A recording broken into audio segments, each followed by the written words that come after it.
Our body is made of billions of cells, which are arranged to form organs.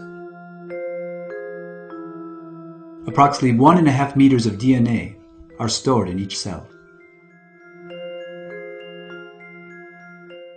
DNA is a giant molecule formed by two complementary strands which are wound into a double helix. The hereditary message is chemically coded along the DNA molecules. There are 4 different elements which make up the code and which are referred to as bases. Their sequence determines our genetic heritage. These bases combine to form an amino acid. Proteins are all amino acid chains. The DNA sequences contain genetic information, which are referred to as genes, and which carry the manufacturing drawing for all the proteins of a cell. DNA undergoes permanent attacks, and there are numerous aggressive agents. The following could be mentioned: solvents and pesticides, combustion smoke, viral aggressions, ultraviolet radiation, and ionizing radiation.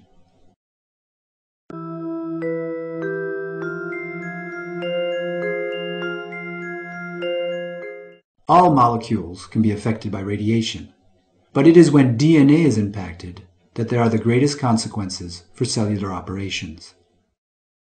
The action of ionizing radiation on DNA may be direct as well as indirect via the water contained inside the cells.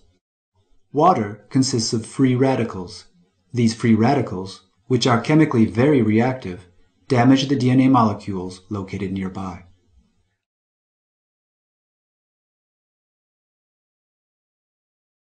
DNA damage induced by radiation varies according to the nature of the radiation and the level of exposure.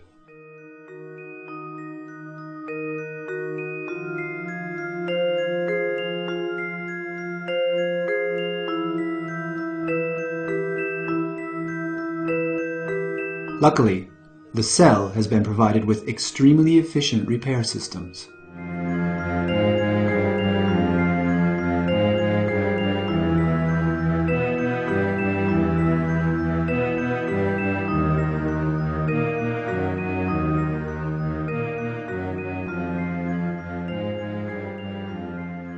So, there is a repair system which starts operating when DNA is damaged. In most cases, the repair works, but sometimes errors in the genetic code persist. These are referred to as mutations. The future of a badly repaired cell is uncertain. It can be identified and eliminated by the immune system, or survive without any consequences for the body. However, both cases can affect our health, when cells die in great numbers, or when they are transformed into cancerous cells. If the radiation dose is high, a significant number of cells will be damaged and will die. This will involve effects which are referred to as deterministic effects. High doses generate systematic effects on the people who have been exposed. Their severity depends on the dose of exposure, on the size of the body area which has been exposed, and on the type of organs which have been affected.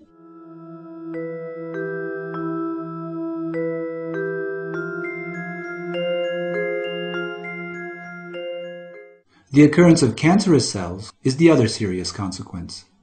However, as opposed to deterministic effects, this effect does not systematically affect each person who has been exposed. The development of a cancer cannot be predicted at the scale of an individual. Only the risk of occurrence in an individual can be estimated. Such effects are referred to as stochastic effects.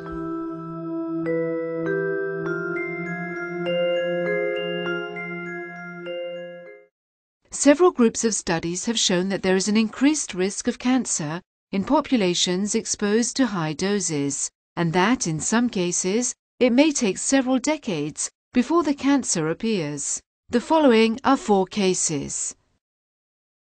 In the 1930s, female workers in the clock-making industry used radium-based paint to paint the hands of the clocks and the numbers on the alarm clock dials. In the 1950s, before the mines were ventilated, uranium miners used to inhale air which was highly contaminated with radon. Thereafter, the levels of exposure dropped systematically.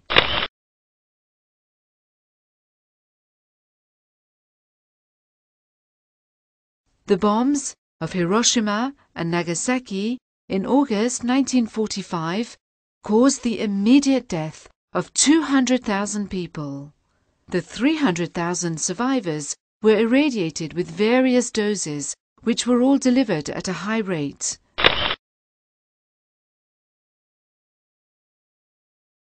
For more than 30 years, the survival rate for cancer patients has steadily increased as progress has been made in the medical field.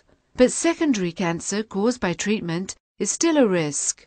Despite efforts to target only cancerous cells during radiation treatment, the rays still touch the healthy surrounding tissue and may have carcinogenic effects.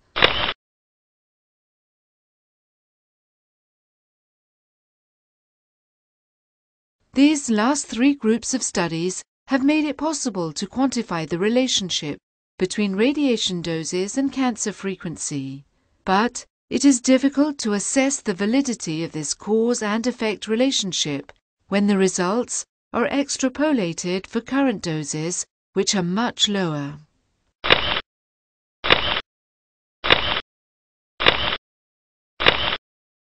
In order to determine if these extrapolations are accurate, studies are also conducted on low doses and dose rates. As there is no scientific evidence, a careful attitude involves considering that effects exist at low doses. As regards radiation protection, actions are conducted on the basis of this principle of precaution.